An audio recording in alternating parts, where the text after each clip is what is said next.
Hey folks, this is Peter Boykin. This is hashtag Go Right News with Peter Boykin. I got a lot to talk about today, and thank you for tuning in. Please share this and like this right now.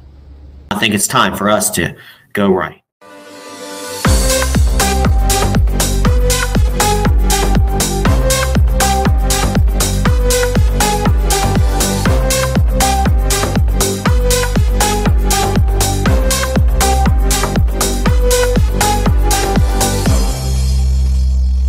So before we go into the rest of the news of today, I was going to do a separate podcast about this, but it's not a lot of information, but it's important to let people know about it. I didn't put an article about it because it's still speculation, but if anybody knew, Donald Trump apparently was convicted of misdemeanors, felon, whatever, about being basically the victim, extorted by Stormy Daniels, for paying back the lawyer who stole from him and who also took it upon himself to pay Stormy Daniels.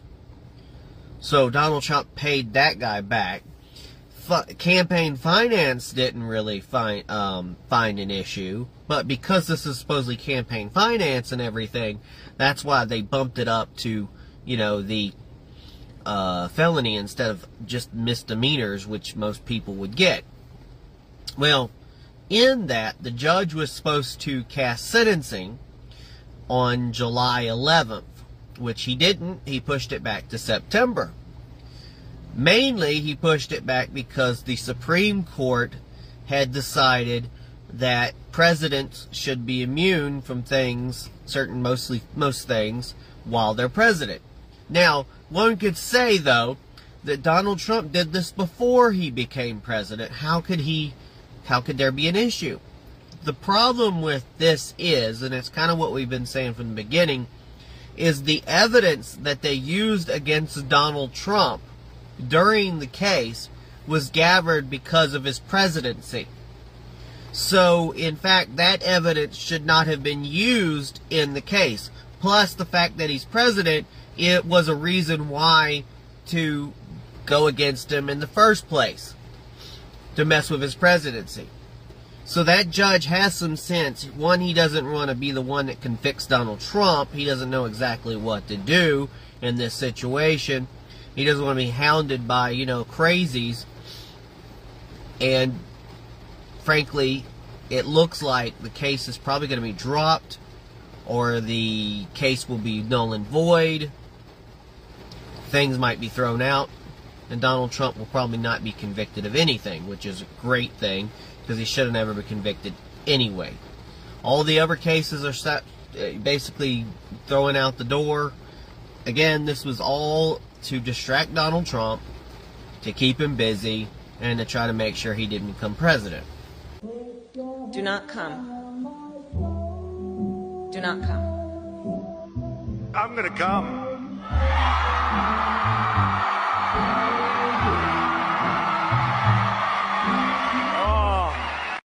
So, with that, we're going to talk about the election countdown, how it put a focus on policies and candidates. It's Trump versus Kamala in 2024. Now, as the election approaches, the political landscape, and this is pretty long, in our constitutional republic has become increasingly charged.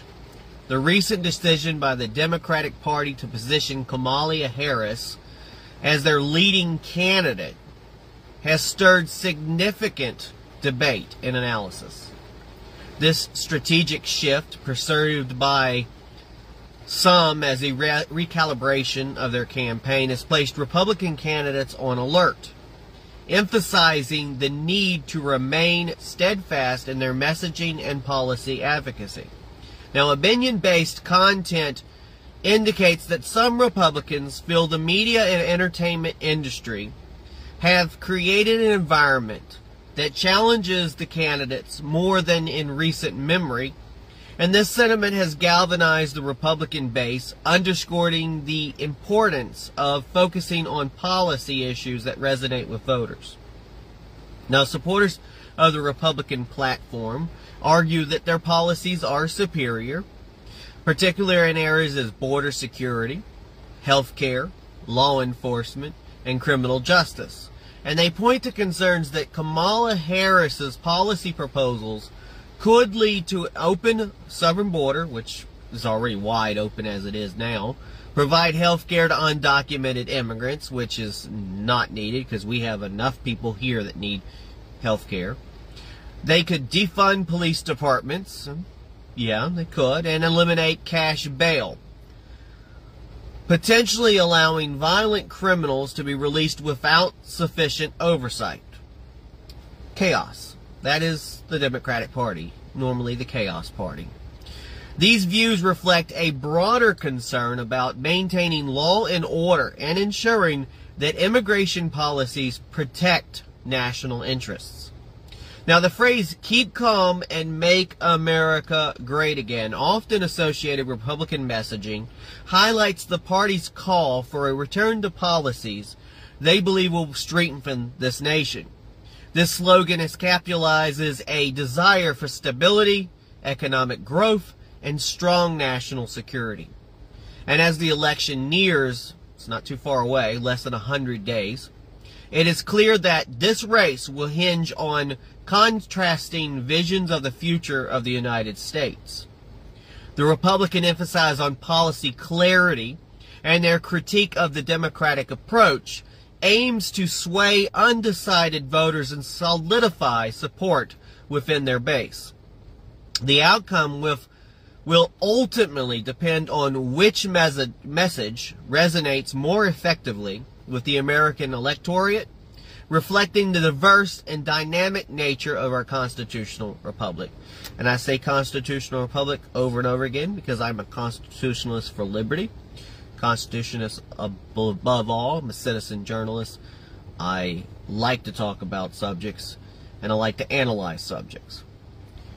And here's another one. Analyzing Kamala Harris's stance on policing.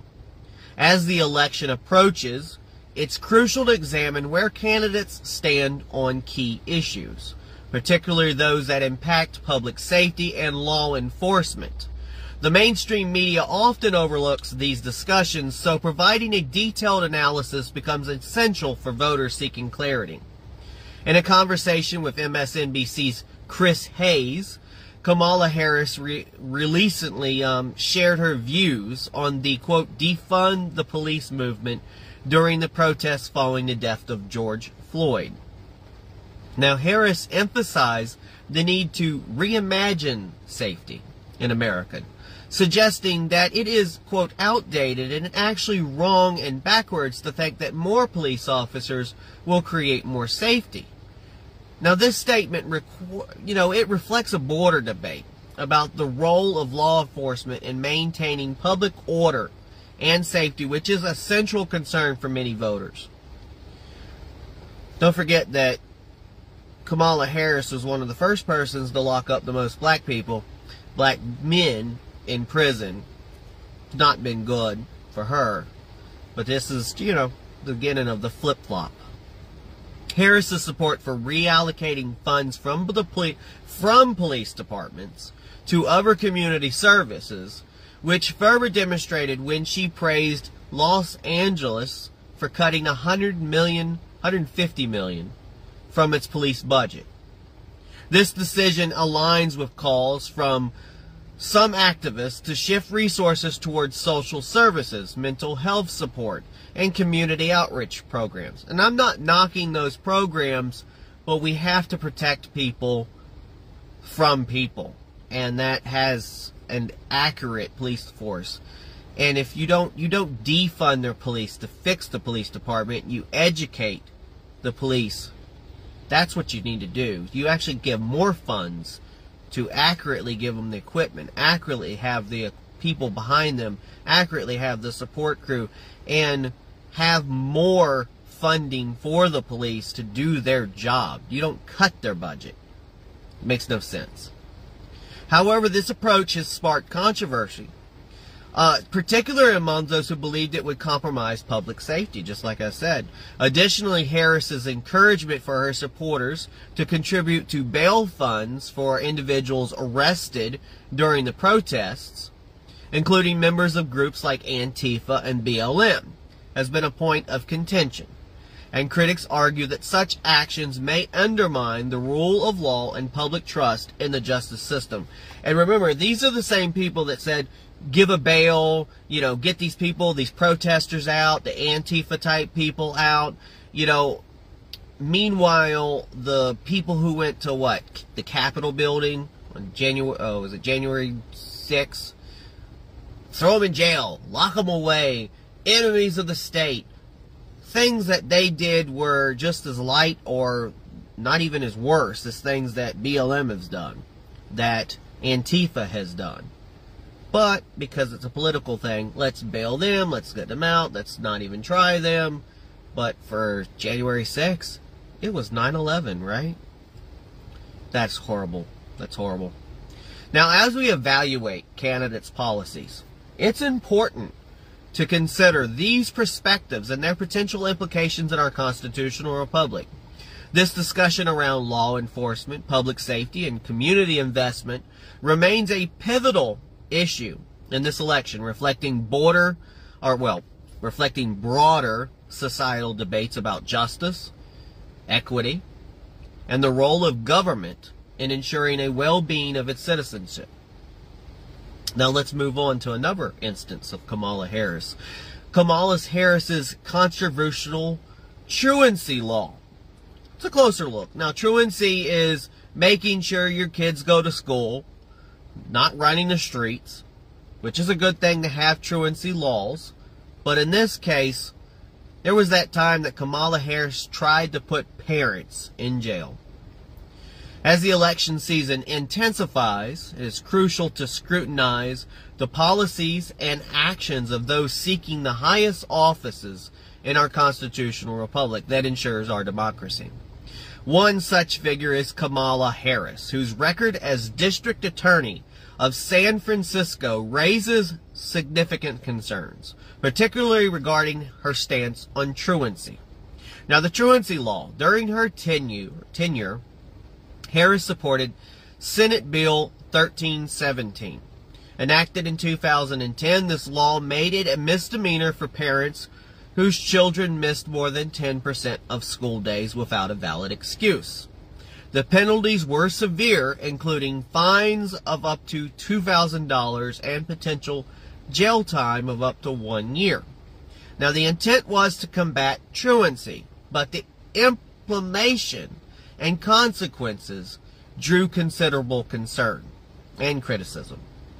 Now, criticism and controversy. The critics argued that the law disproportionately impacted low-income and minority families, failing to address the root cause of truancy, such as economic hardship or medical conditions.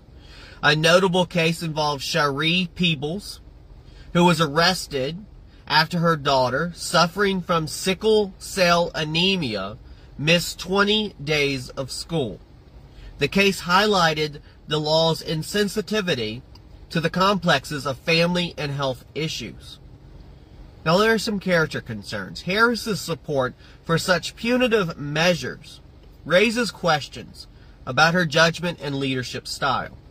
Critics suggest that her approach demonstrated poor judgment, as incarcerating parents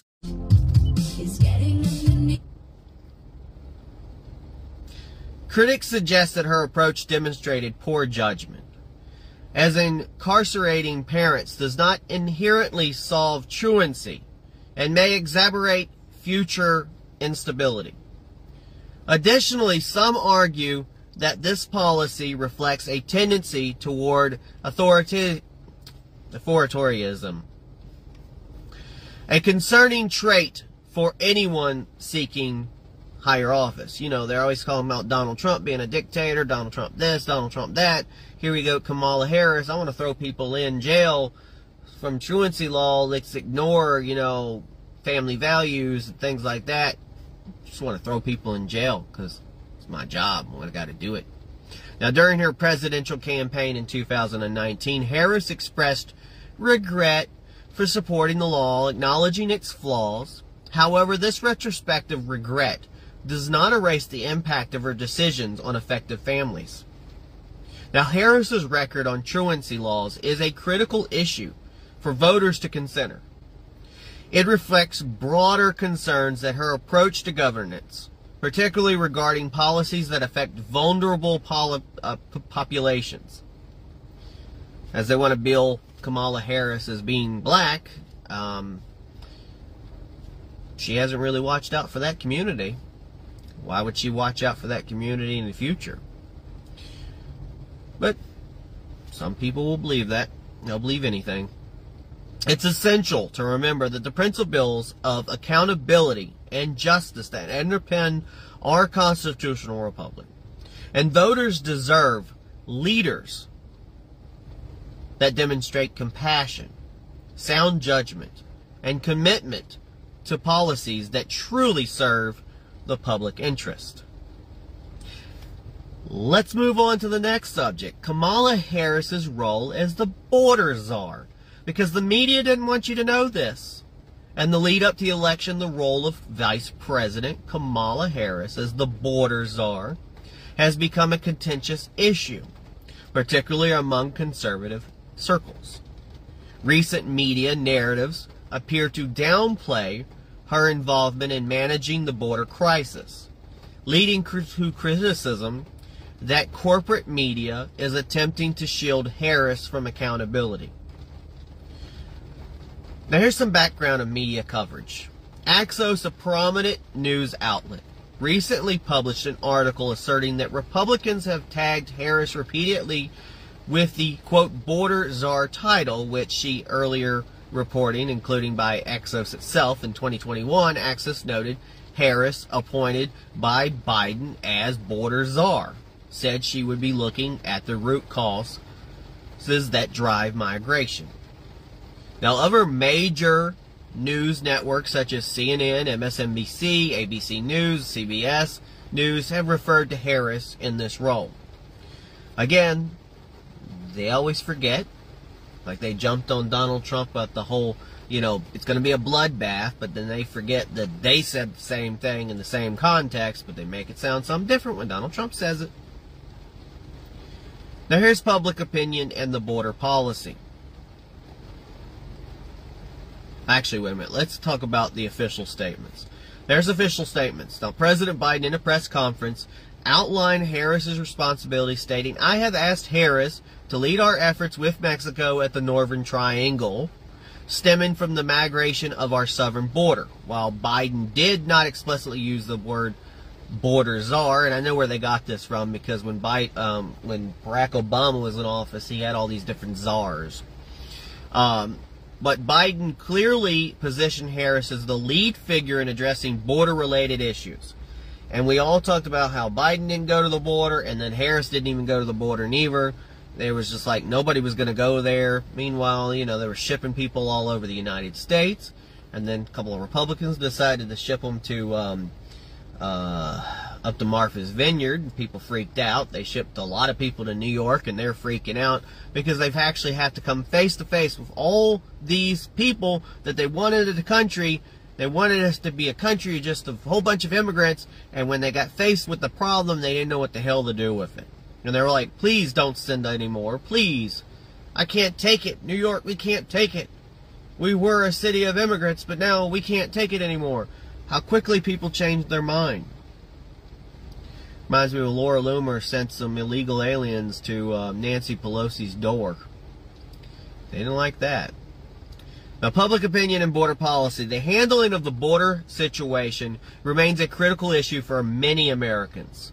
Since the Biden administration took office, over 10 million illegal aliens have reportedly entered the United States. 10 million.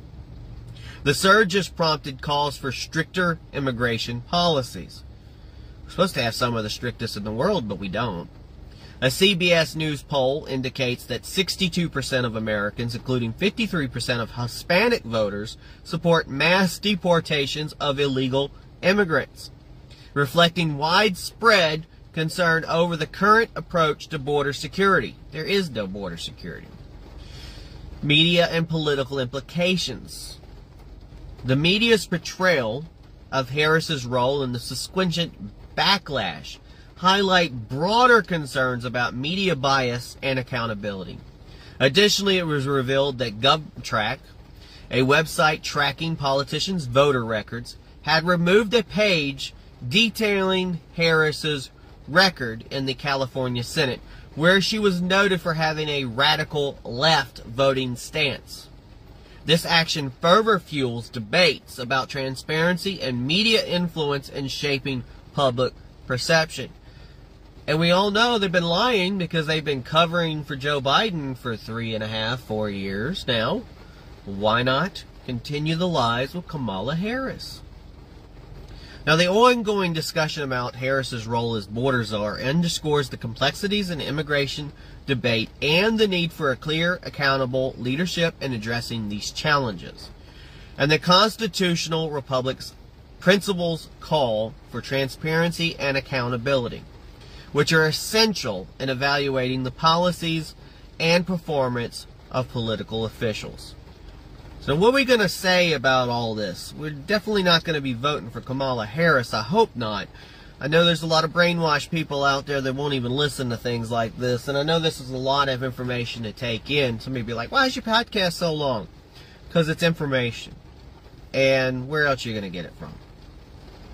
There's a few people out there. They're all discussing drag queens at the Olympics, which is, but it's not that important when it comes down to this election. That's distraction.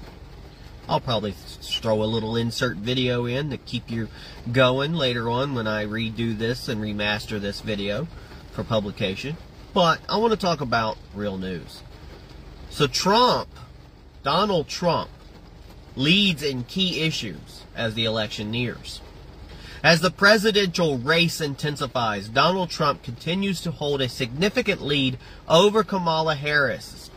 No matter what poll you want to listen to, polls are BS as far as I'm concerned. But Donald Trump leads on key issues that resonate with American voters. In the wake of Joe Biden's departure from this race, polls have shown, again, good, bad. I'm going to talk about polls, but most of the time, I believe polls can be skewed in one way or the other. But when it comes to basic facts, polls do work in a way. So we're going to talk about it. In the wake of Joe Biden's departure from the race, polls have shown a consistent preference of Trump's policies, underscoring his position as a trusted candidate on critical matters. There was a recent poll conducted by the Times in partnership with YouGov, surveyed 1,170 registered voters. And that's what's also important about polls. Knowing facts of like how many people did they poll, how many people were Trump supporters, etc., etc. Because it's statistics. Now, they revealed a slight overall preference for Trump at 46% compared to Harris's 44%. And that's where I see the BS, because it always seems like they're so close to each other, but you're wondering why. This poll delved deeper into specific issues, offering a clearer picture of voter sentiment. The economy, Trump 51, Harris 41. Immigration, Trump 52, Harris 40%. Foreign policy, Trump 49%. Harris 42%, crime, Trump 49%, Harris 40%, abortion, Trump 37%, Harris 51%. We can see where this is going. The data indicates that Trump is favored on economic management, immigration, foreign policy, and crime, areas that are pivotal to voters' concerns. Notably, Harris leads on the issue of abortion, reflecting a complex landscape where public opinion varies significantly. A separate survey from the Center Square Voters' Voice identified the top issues for voters, including inflation, illegal immigration, the economy, abortion rights, and crime. This survey highlights the nuanced priorities of the electorate. with abortion remaining a challenging area for Trump and the broader Republican base, which is another reason why we should just leave it be, work on compromise on the issue as much as we don't like it, and worry about the key issues that we're really great on and that we can win on, and not get dragged down on social issues. I've said that multiple times.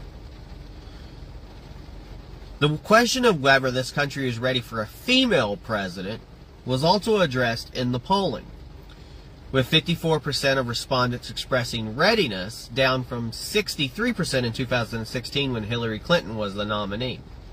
This decline may indicate evolving perceptions of female leadership or reflect specific concerns about Harris as a candidate. I think it's reflecting more concern of Harris as a candidate than being a female. Recent polling trends that show Trump leading in most surveys, with notable exceptions being a narrow advantage for Harris in Reuters and Morning Consult polls. However, the overall trend points to Trump's dominance on key issues, reinforcing his appeal among voters who prioritize economic and security policies. Now, as the campaign progresses, it is crucial for Republicans to emphasize the distinctions between Trump's policies and those proposed by Harris, just like I've done in this podcast. The current focus on Harris's campaign momentum, described as a honeymoon phase, may obscure substantive policy debates. Republicans argue that Harris's policies could represent a continuation or even intensification of the previous administration's direction, which was going nowhere, which they view as a detrimental to the nation's well-being. I mean, it's like saying that somehow everything's going to be different with Kamala Harris and not Joe Biden, even though Kamala's been the vice president, Kamala's been the speaker box for Biden for a long time, and so the policies aren't changing. And if they didn't work with Biden for the last 3.5 or so years, it's not going to work any differently with Kamala. It's going to get worse. Now, the election cycle remains highly dynamic, with voter concerns shifting and new developments constantly emerging. You got our October surprise coming and our 11th hour surprise coming. God knows what else they're going to do. The Republican strategy will likely continue to highlight Trump's strengths in managing the economy, securing the borders, and ensuring public safety, contrasting these positions with Harris's records and proposals. As the election draws closer, the importance of clear, issue-based communication will be paramount in swaying undecided voters and solidifying support. Which means, again, stay away from these social conservatist type of distractions, like the Olympics, like drag queens run amok, or other stupid things that pop up, like somebody drinking a Bud Light, something that offends you. It's not that damn important. It's more important to care about the economy, care about things that matter, not things that offend me. Plenty of things offend you in this world. But what matters at the end of the day is, how am I going to pay my bills? Things that matter. How am I going to pay my bills? How is this country going to protect itself? That's what matters. What doesn't really matter, it's a laugh. What really doesn't matter is that some drag queens in the Olympics offended Christians, offended people because of a depiction of a Last Supper, which was apparently something else, and blah, blah, blah. It's good talk, but at the end of the day, you're going to make more people, more undecided voters. You're going to say insensitive things. You're going to turn more people away from Republicans, more people away from the right, because they're going to think that's the only thing you're worried about. And instead of concentrating on real issues that matter and talking about them, you're going to lose those undecided voters. That's why I like to talk about real subjects. And I'll note what was said. I'll probably have a little quick video to make light about it. But the real issues is, it's Trump versus Kamala. Quit falling for distractions.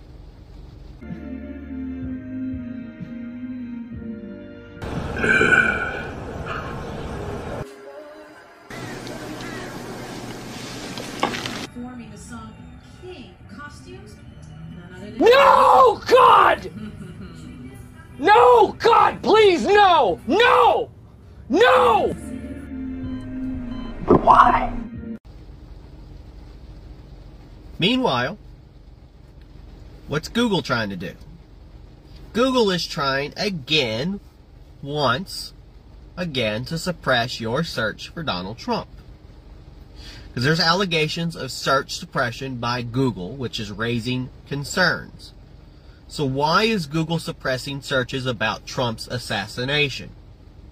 Google has recently faced accusations of manipulating search results, potentially influencing the 2024 election. Because, 1984 is real, and keeping people from information, erasing things as we become more digitally dependent on everything, they can erase our history. I really want to know what our real history is, because the victors are the ones who get to write the history, rewrite the history. That's why it's good to collect old history books, solid history books. When they change it digitally, we have a book, and they can prove it away with the Nelson Mandela effect, blah, blah, blah, and tell us we're wrong, or that's outdated information. But we have to study our history and remember our history. And they've tried to change our history. And there's this argument about critical race theory and DEI and all that. I'd say, people need to learn all sorts of history. They need to learn it in the maturity level that they're at. But people have to learn, and we can't keep people dumb. But Google has faced accusations of manipulating search results, potentially influencing the 2024 election. The controversy centers around the company's handling of searches related to an alleged assassination attempt. I love how they say alleged assassination attempt, but an assassination attempt against former President Donald Trump.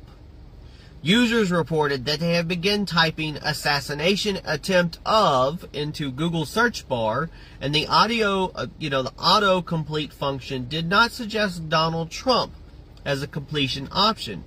Even typing assassination attempt of TRUM without the final P yielded no such suggestion from Google.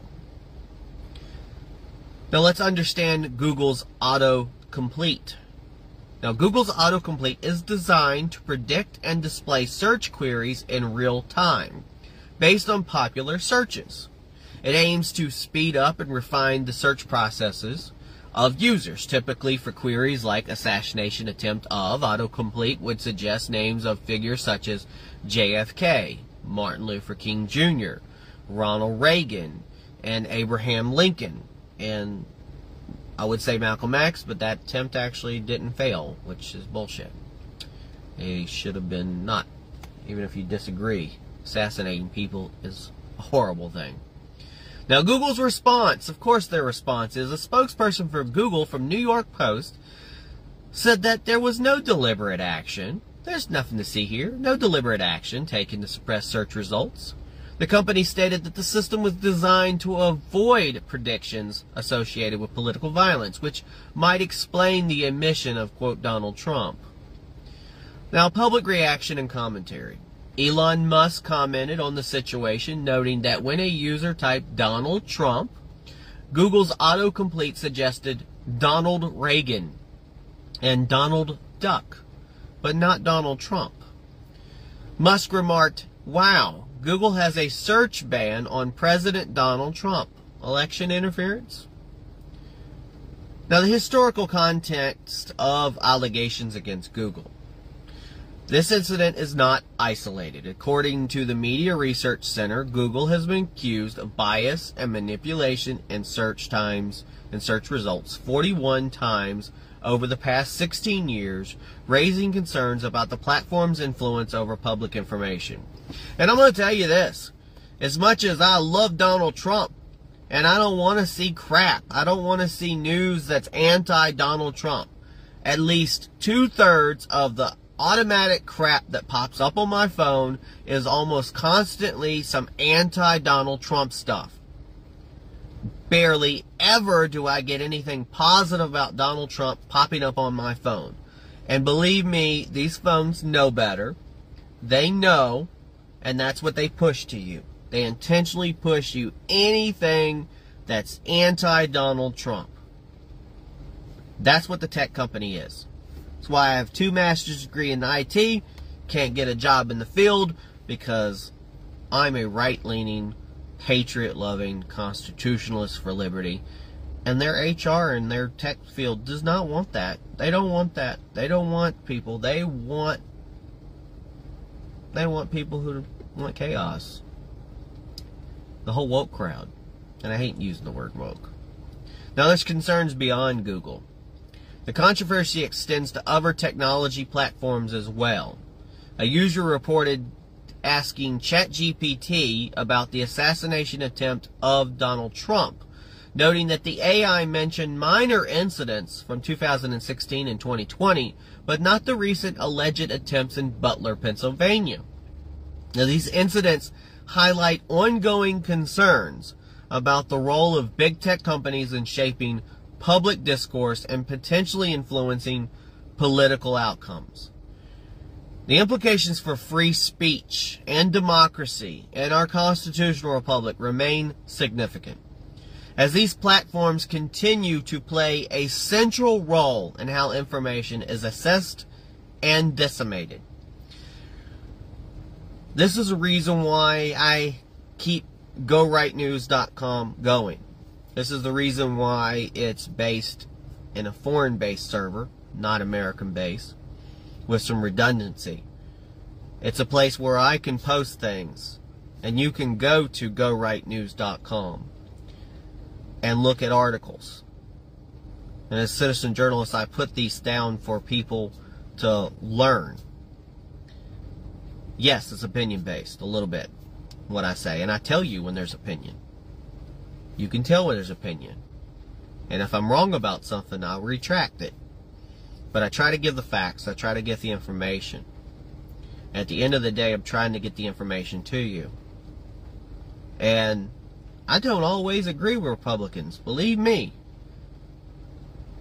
I definitely don't agree with the Democrats on a lot of things. And I've never said I was a straight-up conservative. I am more of a moderate, which I believe our country was based on moderation. Our country and our founders were of different people, different religions, different sects, different everything. They came here from England, a lot of them. They came because of religious persecution. They came to get away from the Church of England. They came for religious freedom. They came for no religion. They didn't want to be forced. And why our country is called the Great Compromise. Because these people, this diversity, this real equity, even though they were all basically white men, they did come together and form a more perfect union that has stand true for almost, 250 years or more? And it's because of this great compromise that our country still stands. And we're never going to continue to stand if we, like they said, divided we fall, united we stand, divided we fall. We're divided. We have put this mentality down that you have got to be right or you got to be left, and then whoever's right or left always has to be right all the time. People have forgotten about sportsmanship. They'd be taught about gangs by that way, by that standard. People are in gangs. If it ain't school gangs, it's turf gangs, rivalries, etc. But at the end of the day, there's winners and there's losers. But sometimes maybe we all win if we learn how to work together. And we're never going to walk away from the table happy. I don't know, it was Donald Trump at one time. He said, how do you get people to walk away? He says, because they all got something they wanted, and somebody walked away happy that the other person didn't get what they wanted. But at the end of the day, things happen. Compromise goes a long way. And it doesn't make people a rhino or a dino or anything like that. It's the smartest way to govern. Because we are a country of multiple people. And if you're running for office, you're not just the governor or the president of one political party. You're supposed to be the governor of all the people. It's called We the People for a reason. I've said that multiple times. I don't know what else to say. But we can't continue as a country talking about civil wars and fighting each other over every little thing. And I'm here to try to push as much as I can and much of education I can. Of course I'm partial to Donald Trump. But why? Because Donald Trump has delivered and he's done his job. And I've said it multiple times, I don't care what political party Donald Trump was in, or currently. He could turn into a Democrat tomorrow and I'd vote for him. Because I know he's the best person to do the job, and he understands the concept of the art of the deal and how to run a country. God bless everybody. Peace.